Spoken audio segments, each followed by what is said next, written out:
أعوذ بالله من الشيطان الرجيم. بسم الله الرحمن الرحيم.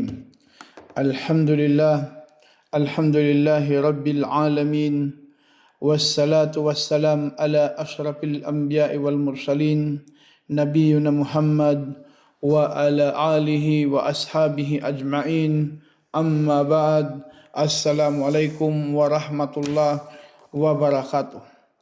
Mga kapatid sa pananampalatayang Islam, na sa mundong ibabaw na ating sinusuong sa ating pamumuhay ay kinakailangan ay isabuhay natin ang ating relihiyong Islam. Naiayon natin sa katuroan na kadahilanan para tayo ay kalugdan ng Allah subhanahu wa ta'ala.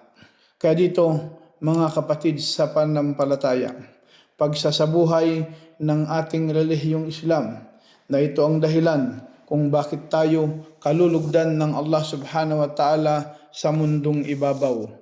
Na inulat ni Jabir radhiyallahu anhu, an Jabir anna Nu'man bin Qawla bin Qawqal radhiyallahu anhu jaa rajulun ila Rasul sallallahu alaihi wasallam faqala ya Rasulullah ara'aita idza sallaitul maktubat wa sumtu Ramadan wa haramtul haram wa ahlaltul halal wa lam azid ala dhalik syai'an afadkhulul jannah qala na'am faqala wallahi la ajidu ala dhalik syai'an rawahu Ahmad.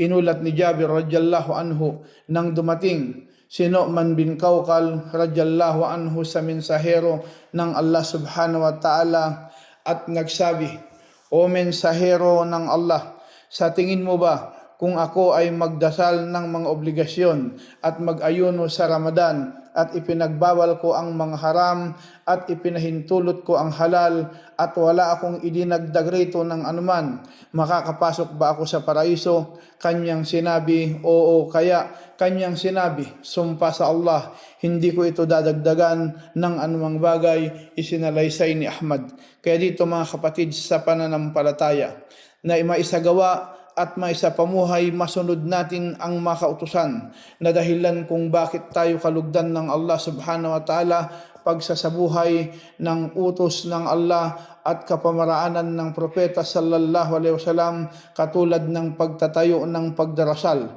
Sinabi ng Allah sa banal na Quran, "Faida qadaytumus salata fadhkurullaha qiyaman wa qu'udan wa ala junubihim faida itma'nantum faaqimus salata innas salata kanat alal mu'minina kitaban mawquta." Sinabi ng Allah sa Quran, at kapag natapos kayo sa pagdarasal ay inyong alalahanin ang Allah ng nakatayo at nakaupo at nakahiga sa inyong mga tagliran, at kapag naging matiwasay kayo sa inyo ay inyong itayo ang pagdarasal. Katotohanan, ang pagdarasal para sa mananampalataya ay itinakda at tukoy na panahon. Kaya mga kapatid sa pananampalataya, alam natin ang kahalagahan ng salah, na kung saan ito'y huwag natin pabayaan sapagkat ito'y hindi dapat ipagwalang bahala. Ito'y napaka-importante sa ating buhay, na ito ang dahilan kung bakit tayo nilikha ng Allah subhanahu wa ta'ala. Kaya dito makita natin na huwag nating pabayaan ang sala, na sinabi ng Allah sa banal na Quran, "Fakhalafa min ba'dihim khulfun ada'us salata wattaba'us syahwat fasawfa yulqawna gayya." Sinabi ng Allah sa Quran, at may dumating pagkasunod sa kanila na mga grupong nagpabaya sa pagdarasal at sinunod ang mga pagnanasa, kaya kanilang makakaharap ang pagkaligaw na dahilan kung bakit kamumuhian ng Allah subhanahu wa ta'ala ang alipin. Kaya panghawakan natin ang pagdarasal, huwag natin ipagwalang bahala sapagkat ito'y liwanag, sapagkat ito ay liwanag ng alipin sa kabilang buhay, at ito ang unang bibilangin sa kanyang mga gawa, at ito ang palatandaan kung magtagumpay ang tao dito sa mundo at saka sa kabilang buhay. Ganon din na kung saan pagsasabuhay ng mga kautusan, kabilang ang pagtatayo pagtayo ng pagdarasal, at ganon din pinag-utos ang pag-aayuno sa buwan ng Ramadan. Pag-aayuno na sinabi ng Allah sa banal na Quran, Ya ayyuhalladhina amanu kutiba alaykumus siyam kama kutiba alal ladina min qablikum la'allakum tattaqun. Sinabi ng Allah, o mga yaong sumasampalataya, itinakda sa inyo ang pag-ayuno katulad ng itinakda sa mga nauna sa inyo upang kayo'y matakot. La'allakum tattaqun. Takot sa Allah subhanahu wa ta'ala na sa kadahilan ng sundin ang kanyang kautusan at huwag ipagwalang bahala ang kanyang mga kautusan. At ganun din mga kapatid, takot sa Allah subhanahu wa ta'ala para maiwasan ang kanyang pinagbabawal. Takot sa Allah subhanahu wa ta'ala na masunod ang kanyang kautusan tulad ng pag-ayuno na utos ng Allah sa banal na Quran. At dito ang kagandahan ng pag-ayuno na inulat ni Abu Hurairah radhiyallahu anhu na tinuran ng propeta sallallahu alaihi wasallam.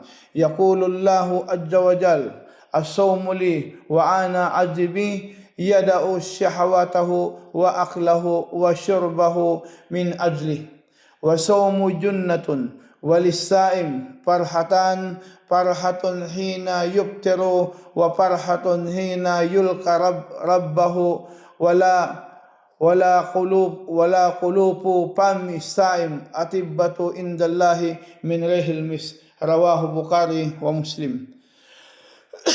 Inulat ni Abu Hurairah radhiyallahu anhu na sinabi ng propeta sallallahu alaihi wasallam, sinabi ng Allah, ang kataas-taasan at makapangyarihan, ang pag-ayuno ay akin at ako ang magbibigay ng gantimpala sa kanya dahil iniwan niya ang kanyang pagnanasa at pagkain at pag-inom para sa akin. Ang pag-ayuno ay panangga at may dalawang kasiyahan. Ang pag-ayuno, kasiyahan habang kumakain siya ng iftar at kasiyahan habang makikita niya ang kanyang Panginoon. At katotohanan, ang mabahong bunganga ng nag-ayuno ay mas mabango kay Allah kaysa amoy ng mix. Isinalaysay ni Bukhari at Muslim. Kaya dito mga kapatid, sa pananampalatayang Islam, tulad ng pagpapahintulot ng digmaan ng sagradong buwan na kung saan ito ay sinabi ng Allah sa banal na Quran, Inna iddatash shuhur indallahi 12 shahran fi kitabillah yawma khalaqas samawati wal arda minha arba'atu hurumun dalika dinul qayyimu fala tudlimu fihinna anfusakum wa qatilu musyrikina kafatan kama yuqatilunakum kafatan wa'lamu annallaha ma'al muttaqin.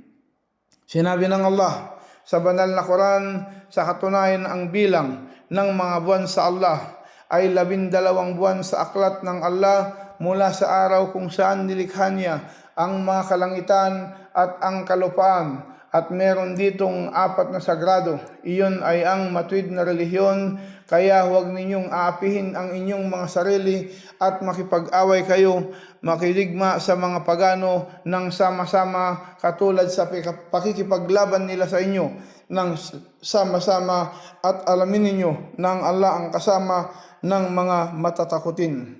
Kaya dito, kaluluguran ng Allah subhanahu wa ta'ala ang sino mang may takot sa Kanya. Kaya ganun man, pagpapahintulot at pagbabawal na dito sinabi ng Allah sa banal na Quran, Innaman nasi'u ziyadatu fil kufur yadullu bihil ladina kafaru yuhillunahu amman wa yuharrimunahu amman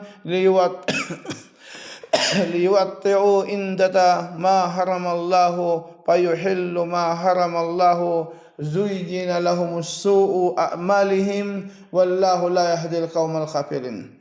Sinabi ng Allah sa Quran, katotohanan, ang pagpapaliban sa mga sagradong buwan ay karagdagan sa pagtatakwil na kung saan iniligaw ang mga yaong tumatakwil, pinapahintulot nila ito sa isang taon at ipinabawal sa isa pang taon upang tumutugma sa bilang ng na ipinagbabawal ng Allah. Kaya pinapahintulot nila ang anumang ipinagbabawal ng Allah, pinapaganda sa kanila ang kanilang mga masamang gawain at hindi pinapatnubayan ng Allah ang mga taong tumatakwil. Kaya dito mga kapatid sa pananampalatayang Islam, na huwag tayong magmalaki, huwag tayong magtakwil, sumunod tayo sa kautusan ng Allah subhanahu wa ta'ala at umiwas tayo sa kanyang mga ipinagbabawal.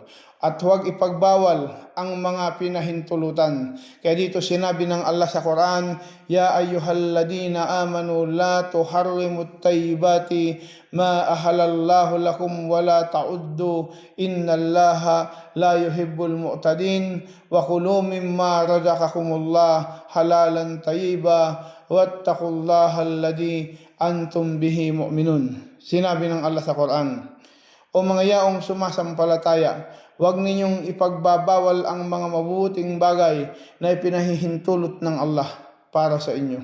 At huwag kayong lalabag, sa katunayan ang Allah ay hindi minamahal ang mga mapaglabag, at kumain kayo sa anumang ipinagkaloob sa inyo ng Allah na pinahintulutan, at mabuti at katakutan ninyo ang Allah na yaon sa Kanya kayo manampalataya. Manampalataya, manalig sa Allah, sumunod sa Allah, at huwag mag-alinlangan sa relihiyong Islam. Kaya dito mga kapatid sa panampalataya, walang pag-alinlangan sa pagsunod sa isabuhay at sa pagsasabuhay sa ating relihiyong Islam. Kaya dito mga kapatid sa pananampalataya, na makita natin na kung saan inulat ni Abu Ayyub radhiyallahu anhu na sinabi ng mensahero ng Allah, ang sino mang sumamba sa Allah habang siya ay hindi nagtatambal ng anumang bagay, ay itinayo ang pagdarasal at nagbigay ng kawanggawa at nag-ayuno sa Ramadan at lumayo sa mga malaking kasalanan, mapapasa kanya ang paraiso. Kaya makapasok siya sa paraiso. Merong nagtanong sa kanya kung ano ang malalaking kasalanan. Kanyang sinabi, ang pagtatambal sa Allah at pagpatay sa Muslim at pagtakas sa oras ng labanan. Isinalaysay ni Ahmad. Kaya dito mga kapatid, kautusan, mga aral ng propeta sallallahu alaihi wasallam na maisabuhay ng mananampalataya na alipin ng Allah subhanahu wa ta'ala, sapagkat ang mga taga-paraiso, sila yung mga taong sumunod, tumalima sa Allah subhanahu wa ta'ala. Inulat ni Abu Hurairah radhiyallahu anhu anna Arabiyan atan Nabi sallallahu alaihi wasallam faqala dulluni ala amalin ida amaltuhu dakhaltul jannah. Qala ta'budullah wa la tusyriku bihi syai'an wa tuqimus salatal maktubat wa ta'uddus zakah wa ta'udduz zakatal mafrudah wa tasumu ramadan. Qala walladhi nafsi biyadihi la ajidu ala hada falamma walla qala an-nabi sallallahu alaihi wasallam man sarrahu an yandura ila rajulin min ahli al-jannah falyanduru ila hada. Inulat ni Abu Hurairah radhiyallahu anhu na mayroong badu na dumating sa propeta sallallahu alaihi wasallam at nagsabi, patnubayan mo po ako at gawin kapag aking ginawa ay makakapasok ako sa paraiso. Kanyang sinabi, sambahin mo ang Allah na hindi mo siya tinatambalan ng anuman, at itayo mo ang obligasyong pagdarasal at magbigay ng obligasyong kawanggawa at mag-ayuno sa Ramadan. Sabi, sumpa sa yaong ang aking sarili ay nasa kanyang kamay, hindi ko ito dadagdagan. At nang siya ay umalis, sinabi ng propeta sallallahu alaihi wasallam, ang sino mang nasisiyahang makakita ng lalaki na taga-paraiso ay tumingin sa kanya. Isinalaysay ni Bukhari. Kaya dito mga kapatid, sa panampalatayang Islam, pagsasabuhay sa ating relihiyong Islam, pagsasabuhay sa salita ng Allah, salita ng propeta, kautusan ng Allah na dahilan na magiging taga-paraiso ang tao na sumunod sa Allah at sa kanyang sugo, na siya'y magtatagumpay dito sa mundo at saka sa kabilang buhay. Assalamualaikum warahmatullahi wabarakatuh.